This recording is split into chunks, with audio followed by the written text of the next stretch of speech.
Hi everyone, welcome back to the Sports Breakdown. Today we are going to do a review of the first test of the Ashes. First test, brilliant victory by Australia today. They somehow managed to get 8 wickets in one session. It was unbelievable. And then seeing GAZZA getting 400 wickets, and great to see what a scintillating knock by Travis Head. He scored a 150 at a crucial stage for Australia when they were 236 for 6. Travis Head somehow managed to lift that lead for Australia and make them score 450 odd. So we brought in the Dibbly Dobbly Podcast once again. Thank you so much, Jack, for once again accepting my invite and coming along for the review of the first test of the Ashes. It's great to have you back. Thanks for having me. It's great to be here. I'm very excited to talk Ashes with you. And yeah, great win by Australia today. Yeah, it's brilliant. Yeah, it's brilliant. And obviously, we'll talk about the second test as well. A short preview of the second test as well, and what changes England can make as well for the day night test at Adelaide. So we'll go through that as well. First of all, we'll just go through the days and how the test unfolded. So day one, as we know, it was I think session three was washed out due to rain. But England bowled out for 147 and a fantastic 5 wicket haul by Cummins. So thoughts on day one, Jack, on Australia, and especially on Pat Cummins as captain, getting a 5 wicket haul in the first innings itself, and especially Mitchell Starc getting that first ball, first wicket. What a start for Australia, first of all. First wicket, first ball, he somehow gets a wicket of Rory Burns. What a start to the Ashes. Yeah, it was. Reminded me of Brendan McCullum's delivery in 2015 that he bowled in the World Cup final at the MCG. Now, it was a great day from Australia. Conditions were favourable for bowling. A lot of people criticised Joe Root for batting first. He could have bowled first. No, I thought Australia bowled well. England batted poorly. Bottom line, that's what happened. And Pat was outstanding, led from the front, first 5 wicket haul as captain. And I thought he captained well, rotated the bowlers nicely, himself as well. And yeah, it was a good day for Australia on day one. Good start to the series. Yeah. Do you think Joe Root got the fears of Nazir Hussain, I think, in 2002 when they went and bowled first, and it was such a horrible test match for England? Do you think those kind of fears came to Joe Root's head, not Um, deciding to bowl first? I don't think it would have. I think both captains would have batted first, but Pat was glad that he lost the toss in that situation. So, yeah, I don't think he would have thought about what happened to Nasser Hussain in 2002-3. That was a bit different conditions and the pitch was a bit different. And it wasn't as cloudy as it was in this test match here compared to 2002. Different situation, different conditions. Yeah, he would have, in hindsight, would have liked to bowl first, but he chose to bat first, probably to make a statement, probably to get some runs on the board, knowing that the batting is quite poor. And that Yeah. backfired, obviously. Australia just bowled well in good areas, and England probably played at deliveries that they should have left, and they could have batted a lot better. But yeah, he stuck with his decision. He backed his decision, and at the end of the day, didn't pay off. Hmm. And there was a small partnership between Oli Pope and Josh Butler, because Malan Root, Stokes, they were all dismissed for low digits, yeah, and there was no fight. But Oli Pope and Josh Butler had some sort of it was a decent partnership until I think Oli Pope got out. As you can see here, I think there was a 52-run partnership over there, and at the end, Wokes and Wood. But yeah, 147 first innings is simply not enough, right, for England. They just got it wrong on the first day. Yeah, that's right. You summed it up pretty well there. Yeah, they just got it wrong. 147 is not going to win you a test match here in Australia. And that's the problem that England have in this series. And we saw that in the first innings. Their batting was poor. It started with Burns getting out first ball, and it wasn't better after that. And then you Yeah. have Root go for a duck, and then Stokes for 5. And then I thought Hamid played well. Hmm. He showed some fight. I thought Yeah. Pope played okay. Yet again, he made another 30, didn't get on with it. A Hmm. Butler, he looked better when he's playing aggressively. I thought he Yeah. played okay. Wokes chipped in with a 21 there, but yeah, the rest, it was just poor, Hmm. basically, at the end of the day. It was Yeah. just poor performance.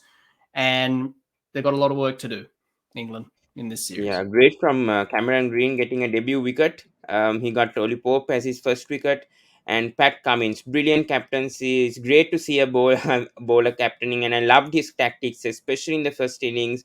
Bowling 12, 13 overs, getting a 5 wicket haul, and you need to give credit to Stark and Hazelwood as well.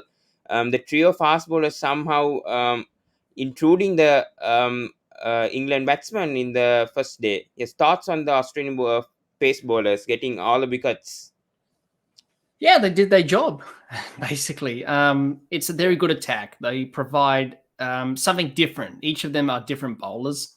You got Starkey, who's fast and quick, and he can swing it. Josh is like Glenn McGrath, bowls that good line of length. And Pat, he bowls fast and he's accurate, and he's always at you.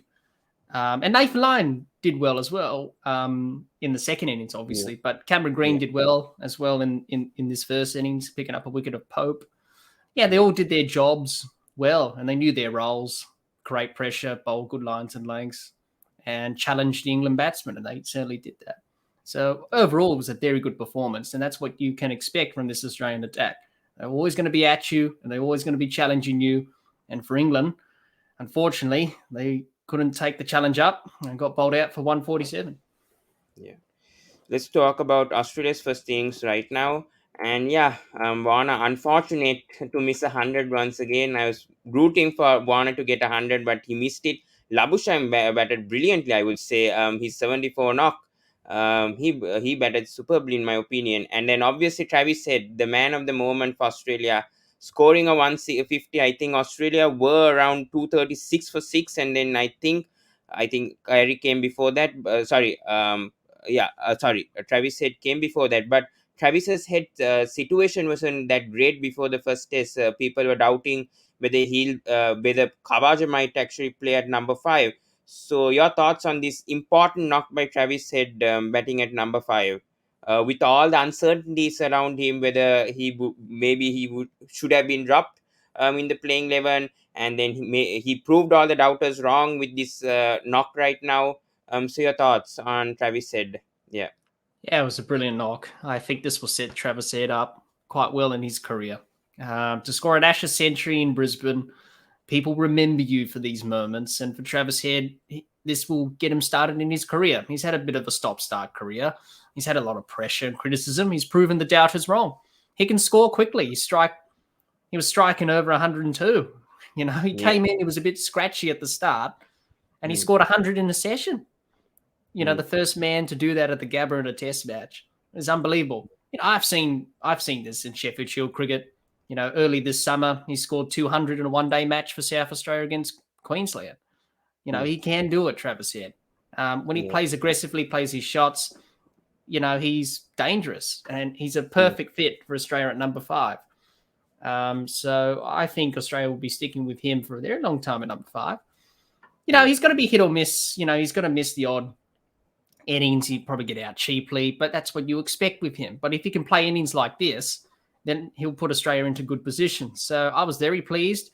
It reminded me of Adam Gilchrist in a way, that innings in 2006-07 where he went off and got a 57-ball century. The same with Travis Head here. He never looked back. As you can see, he was scoring all around the ground and pretty much took England's bowling to pieces because they were tired and fatigued, and Jack Leech was getting smashed. So Joe Root had to go back to Wokes and Wood and Robinson, who were tired. It was just brilliant to watch. And I'm very pleased for Travis. And hopefully this can be something big for him in his career.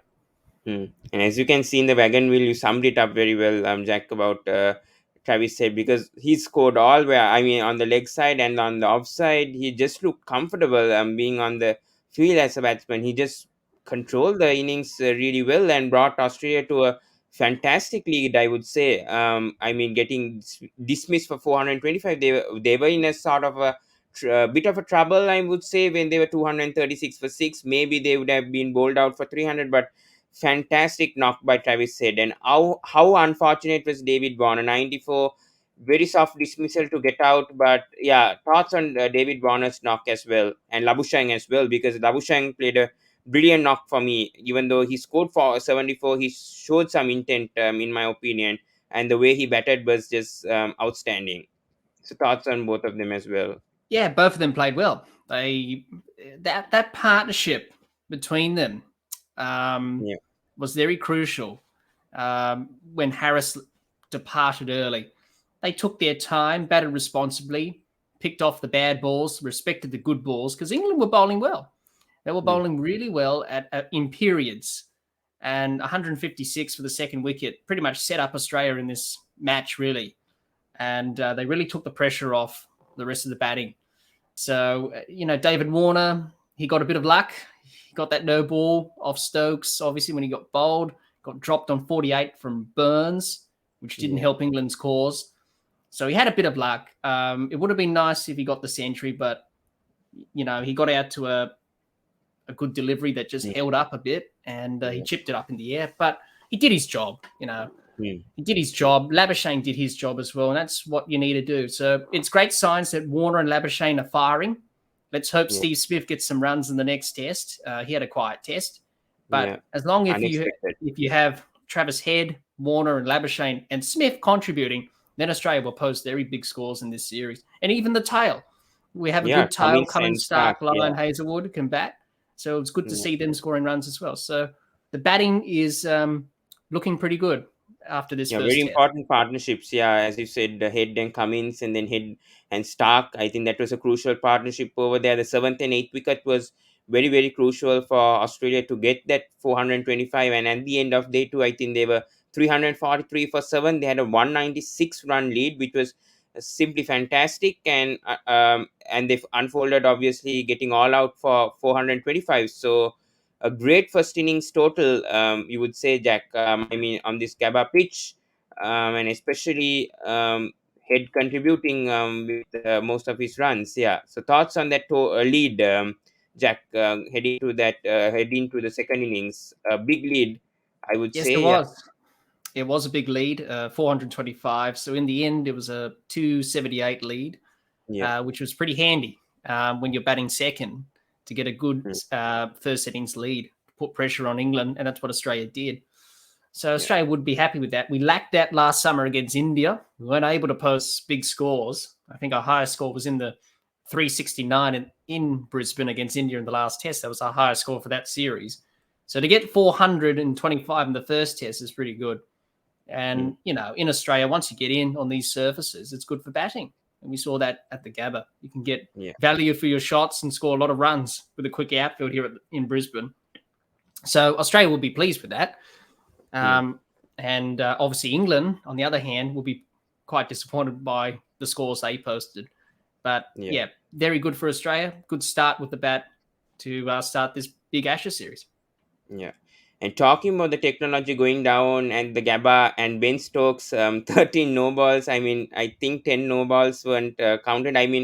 I think Ben Stokes bowled 4 no balls in that over to Warner, and somehow when Warner got out, when they checked the technology, they found out it was a no ball, and Warner somehow escaped. Not getting dismissed. So thoughts on the technology and the poor umpiring right now from the on-field umpires to not notice Ben Stokes. I know it's very difficult to notice the front foot, but 13 no balls is, unacceptable. And just not noticing 3 no balls in that over, and then finding out that it was a no ball on a dismissal of David Warner. So thoughts on the on-field umpires' decisions, and then the third umpire and the technology going down at the GABBA and not being used for the rest of the test match. So thoughts on that as well on day 3. Yeah, okay. So that's why we brought in the system in the first place, to prevent this. Okay. If you remember, years ago, we had this problem with no balls and umpires not calling no balls because it is very hard with the bowler's action. Their back leg covers their front foot. So as an umpire, you can't see that front line. You're sort of guessing in a way. So that's why they brought in the technology for the third umpire to call it. Now, we shouldn't blame the third umpire here. It's not his fault because the technology failed him. But there should be a contingency plan, a backup solution for this problem. And I think the ICC may need to look at that. Now, I think because of the situation that we're in at the moment in the world, it was very hard to get the technology up there because of the restrictions and whatever. So I think it was not available for the whole match. Yeah. So the umpires would have known that. The players and the captains, obviously Pat and Joe, would have known that as well, that we haven't got the technology. So, yes, it is unacceptable that he bowled 14 no balls and 4 were in that over that he got Warner out. Yeah. That's where the on-field umpire has to communicate with Ben and tell him you're pushing that front line. So just drag it back. And that's what the commentators were saying as well. But at the end of the day, technology is not perfect. We're going to have glitches like this, and we just have to accept that. We can't chase perfection. It's never going to happen. The game's not perfect. Technology's not perfect. Umpires are not perfect. So being an umpire myself, it is a hard job. And I do feel for Rod Tucker and Paul Rifle, who are two very good umpires on the elite panel. Yeah. And I've got a lot of experience. It's the first Ashes series for them at home because of the situation we're in at the moment. So for them, they had to go back to the old system of calling the front foot. But at the end of the day, it is what it is. Would it have changed the result? Probably not. Australia would have still won anyway. It didn't really matter. So I think for the bowlers, they need to keep their front foot behind the line for the next test. But it will be available for the rest of the series, which is good. So we're not going to have a repeat of what happened here at the GABBA. But yes, that's why we changed the system to have technology. It is there. Use it. And it is helping umpires. Unfortunately, it failed in this test, but it will be back for the rest of the series, which is the main thing. And the ICC may need to relook at this in the future. If it does go down or unavailable, do we have a backup plan? That's what I'll say on the issue. True. Let's just go through the England bowlers. I mean, Jack Leech. His economic 7.8 for just been. Travis Head just dominated him, and most of the batsmen. It's unacceptable. I know for a spinner, it's very tough in GABBA conditions, but England have to look for better options, right? As a spinner, I think they're missing Moeen Ali badly. Your thoughts on Jack Leach, and then on the fast bowlers as well. The fast bowlers obviously getting most of the wickets, decent economy. But Jack Leach just conceding most of the runs. 100 runs in just 13 overs. So thoughts? Yeah, they got a problem there, England, do they? The plan was from Australia to attack him as soon as he comes in. Get him out of the attack. So Root has to go back to Woakes, Robinson, and Wood, who are tired, and he'll probably have to go back to himself, which he did, and Ben Stokes, who didn't look all at his best in this match. It is a hard place to bowl finger spin, Australia. That's why Nathan Lyon's got great success here, because he knows how to bowl in these conditions. Jack Leech, what I saw in his bowling, he did not change his flight or trajectory or his pace. He kept bowling the same thing. He kept bowling pies, as we say, or long hops. And that's why Warner and Labuschagne and Head took after him, even the rest of the Australian batsmen. So he needs to come up with ways to change his pace and flight and trajectory. You can't keep bowling the same thing, otherwise you're going to get smacked out of the park here in Australia. They do have Dom Bess, but I do fear that Dom Bess may have a similar thing happen to him. He may concede 100 runs like Jack Leech, because he hasn't had a great start to his career. So they've got a problem. I think Malan Root in the last series here in Australia, he averaged 115. And he only took 5 wickets. So it just shows you that it's tough to bowl spin.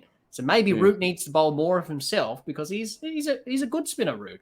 I think he underbowls himself.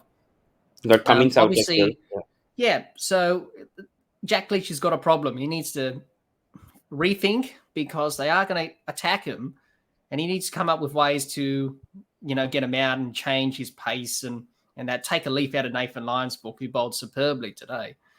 So they've got a real problem there, and it's not going to get any easier for him, I'm afraid. I think he's just going to keep leaking runs if he doesn't fix anything soon.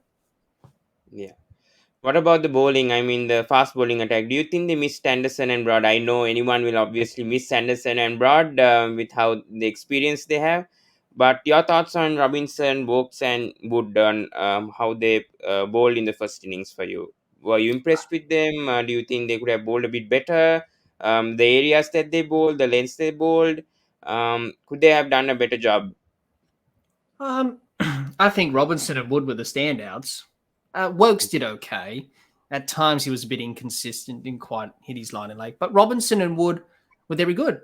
They were consistent. Wood was bowling good pace. He was used in short, sharp spells by Joe Root, which is very important because we know he's got injury problems in the past. Robinson, he's not quick, but he's sort of like a Josh Hazlewood, always at you, good accuracy. He did his job. He could have had 5 wickets. A few plays and misses every now and again. He could have had 5 or 6. He was bowling that well. So, yeah, those two were the standouts. The rest were poor. Stokes wasn't at his best. Leech went for runs. Root, he got a wicket, but that was sort of towards the end of the innings. Wokes did okay. So, overall, Robinson and Wood, for me, impressed. The rest struggled and were ineffective. And that's the problem that England have with their bowling. You mentioned Broad and Anderson. Yeah, I don't know why you didn't play both of them, or at least one of them if you're going to rest one of them. But you have to factor in their preparation. I haven't played a lot of cricket. So maybe they were worried about that and just give them a week off heading into Adelaide, where the pink ball may do a bit under lights. So I think that was the thinking behind the brains trust from the England camp. And Joe Root mentioned we wanted a bit of something different of our attack, different paces and all that. He mentioned that after the game today that I heard from him. And a lot of people said, well, why didn't you pick Broad and Anderson? You're crazy. And he probably was. And they probably were England.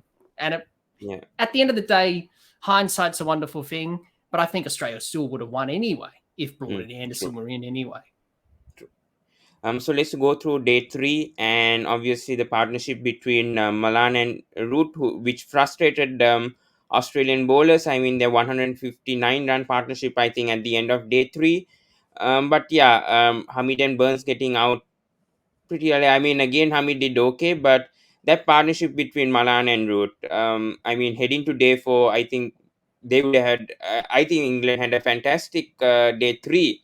If you say, England were 220 for 2 after day 3. So, your thoughts on Joe Root and Malan, and then especially Joe Root, obviously having a brilliant 2021. I hope he does break the record for the most runs in Test cricket in a calendar year. Yeah, so thoughts on both Malan and Root, and especially Malan playing a good innings. Meanwhile, not seeing him playing a patient knock like this in a while. I mean, he hasn't played Test cricket much often in international cricket. Yeah, but your thoughts on both of them? Yeah, they did very well. They showed what the rest of the England batsmen need to do here in Australia. To bat for long periods of time, you need to have great concentration and focus and great mental toughness and resilience. And the mental side comes into play here in cricket as a batsman, especially. They played really well. The pitch was flattening out.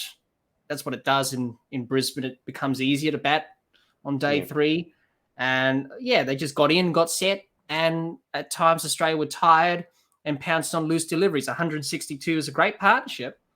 Yeah. And it got England sort of back into the game. I wouldn't say there were a chance of winning, a slim chance, you would say, of winning. But they got close at the end of day 3. So definitely the last session when they came together was pretty good batting from them. They played well, patient, picked the right balls, and whereas the rest of the batsmen didn't. So the problem for England is that only 1 or 2 people are doing it. The rest aren't. So, Joe Root's having a fantastic 2021. The most calendar runs for England in a calendar year. Yeah. At an average of 60 plus, 6 centuries. England are very lucky to have him. But he needs support. He needs support. And that's the problem that England have at the moment in this series. He can't do it all himself. And he needs support. Malan offered that support. Unfortunately, today, the next day on day 4, they got out and it just ended badly for England. So, But very impressed with them. Hopefully for England, they can continue on this great run of form for the rest of the series. Brilliant. And he's up against some good names. Sachin Tendulkar, Gavaskar, getting so close. And with 2 tests remaining in 2021, I think Joe Root has a chance to get closer to that milestone near Yusuf, who's got 1,788 runs in 2006. So he's getting really close, even though he has played more matches. than most of these players. So tremendous year for Joe Root, in my opinion. Yeah. So let's move on. I mean, let's go to day four, obviously. And yeah, brilliant. And GAZZA obviously getting 400 wickets, a great achievement. Finally, I think after 5 or 6 months stuck at 399. As Aryan also mentioned in the on the direct hit, I mean, uh, Ashwin getting 450 wickets, whereas Lyon is still stuck 399. But what a session Australia had in day four. We did watch along, and yeah, it was just outstanding. Getting 8 wickets, in England just scored only 77 runs. So your thoughts today? Brilliant. I mean, brilliant from Nathan Lyon. The lines that he bowled, the way he turned and got the drift, and the trajectory, as you said, yeah, just outstanding from Lyon, and Green obviously contributing as well. So thoughts on today, England's sudden collapse today in day four? Yeah, it was very crucial, wasn't it? As we were watching the watch along today, which was great fun to do that. It was very crucial for Australia in the first hour and for England to survive, and for Australia to take wickets before that new ball, and they did. You know, Lyon started off, got rid of Malan to pick up his 400th wicket, which was a proud moment for him. The third Australian to do that behind Warner McGrath, obviously, and he's in a select group. And then it just started from there. Root went, and then Stokes, Pope, Butler, Wokes, Robinson, Wood. It just felt like dominoes, really, for England. And, you know, when you have a batting collapse, it doesn't stop. You can't stop it. And all the momentum was with Australia. They bowled well with the old ball. It was doing a bit of reverse there, I think, bit of movement. Yeah. And Nathan Lyon, as you said, he was bowling good lines, good lengths. He's not a big one for variations like current balls and all that stuff. Just bowls good off spin out of the hand, good release. Ricky Potting talks about that. He has good release out of the hand, and he does. And he's picked up 4 wickets for 91 at 2 and over, which is pretty good. And he bowled without luck at times on day 3. Day 4 he was just in the zone. And once he gets the wickets, you know, he's going to win us the test match, Nathan Lyon. He's always reliable. Cameron Green was pretty good. Very impressed with him. Good to see him get success. He just needs to hit a line and length consistently. And, you know, once he develops and grows, he's only 22, he'll become a very good bowler. He just needs to develop first as a, you know, in his physical sense, you know, body structure wise. But if he, you know, does that, gets his bowling right, he's very good. So handy wickets there, got rid of the big wicket of Joe Root. Excuse me. And then obviously Hazelwood got the wicket, Stark, and then obviously Pat Cummins got 2 wickets. So yeah, it was a very good bowling performance from Australia. They did what they needed to do, and it was very clinical in the end. That's why this attack is one of the best in the world going around at the moment. And we just saw it today in this session, and England had no answers. Very unfortunate for Lyon to miss out a 5-wicket haul. If he did, he would have been the first spinner since Shane Warne to get a 5-wicket haul at the GABBA in 2005, where Shane Warne did get a 5-wicket haul. So yeah, very, very unfortunate. And on the GABBA, it's not easy for a spinner to get wickets, unlike the pace bowlers. Obviously, on a green turf pitch on day 1, day 2, and when it dries on day 4, Lyon did a tremendous job controlling the lines. Yeah, he was in another level compared. I mean, that's why he's the number 1 test spinner for Australia right now for many years. And still remember that first wicket of Kumar Sangakkara, which they always show in Sri Lanka. So since then, he's come a long, long way. And great to see Nathan Lyon reaching great heights. And I wish him all the best, actually, on his journey. And hope he can get 500, 600. Let's see how he goes from here. Yeah, any thoughts on Lyon? Yeah, maybe he can go on to 500 or 600, maybe. Yeah. Yeah, maybe. Well, 600 is a bit of a long journey, but he can definitely get it to 500. I think he's got a few years left in him. He's 34, so yeah, definitely. I hope he does. Yeah. And thoughts on Alex Carey? Brilliant debut for him, getting the most catches ever as a wicket-keeper on debut. I know there's not sort of banter. He's sort of a silent guy compared to Tim Payne. We know Tim Payne, he likes to banter and stuff, but most probably we won't get Tim Payne anymore. But Alex Carey, what a debut as a wicket keeper, getting the most catches and very impressive on the field as well. So thoughts on Alex Carey as well? Yeah, Yeah, on brilliant. debut. Brilliant from Carey. Kez, wonderful keeper. He knows his job, he knows his role, and he did it superbly. 8 catches on debut, the most ever in Test cricket by a keeper on debut.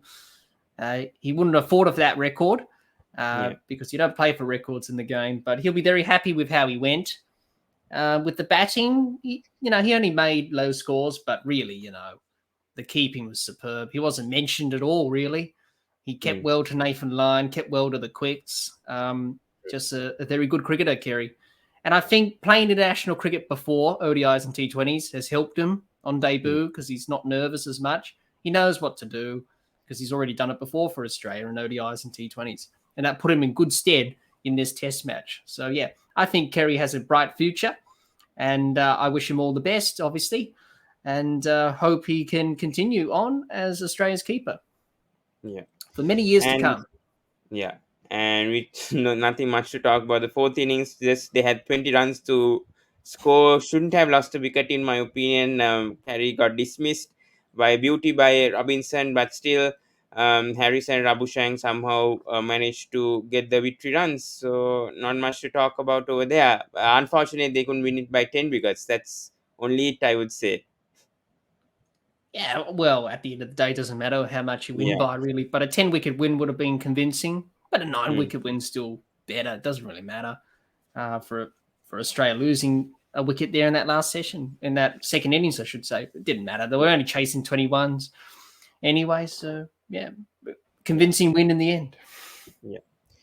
So let's go through what changes now will England and Australia now. It's a doubt whether Warner might play the next test due to a blow in the rib. He didn't even take the field. He didn't even bat on day 5. Do you expect Warner to come back for the second test at Adelaide on Thursday, or do you think they'll go to Kawaja or maybe another option coming up on Thursday at Adelaide? What's the Um, situation over David Warner right now on the um, sources going on? Yes, I've read about that.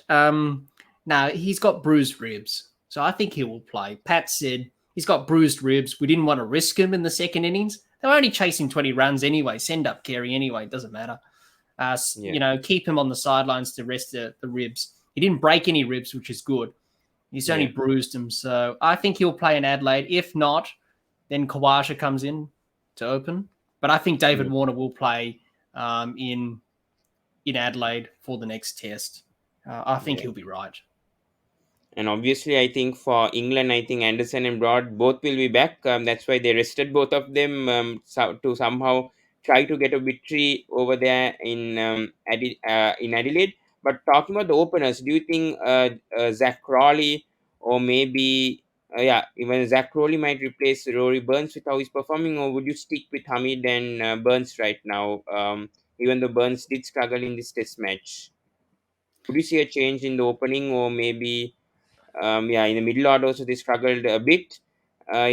Any more changes for England other than Anderson and Broad coming up in the second test? Well, obviously Anderson abroad should come back easily. Yeah, I think for probably Leach or probably Wood or Wokes. So that's fairly obvious. With the yeah, batting, I think they'll stick with Hamid and Burns. I don't think they want to change that now. They've batted for a while now. I think they've batted throughout the whole series against India. yeah, So I don't think they'll change that. I think they'll stick with the same batting unit. I think they'll just make some changes with the bowling, to be honest. After yeah. this test, after Adelaide, they may change the batting if they do fail again. Hmm. But I think they'll bring back Anderson and Broad. That's a no-brainer for Yeah, either Wokes or Wood, yeah, preferably probably Mark Wood because, it's a long series and he's got a history of injuries. So hmm. I think he misses out. We'll have to see how England go with that. So yeah, basically Broad and Anderson in. I don't think they'll make any changes with the batting. They'll reassess that after Adelaide. If Burns does fail again in the next test or Hamid, then they may go Yeah, back to a Crawley or someone like that. yeah. Let's just go through the WTC champion. I mean the points table as well. Obviously, Australia getting their first win in their first test.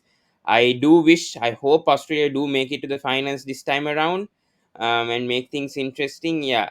But right now, obviously, Australia at number two with their percent, they count only the percentage of points, not caring about the points. It's mainly the percentage of points that they consider mostly when it comes to choosing the two teams heading to the final.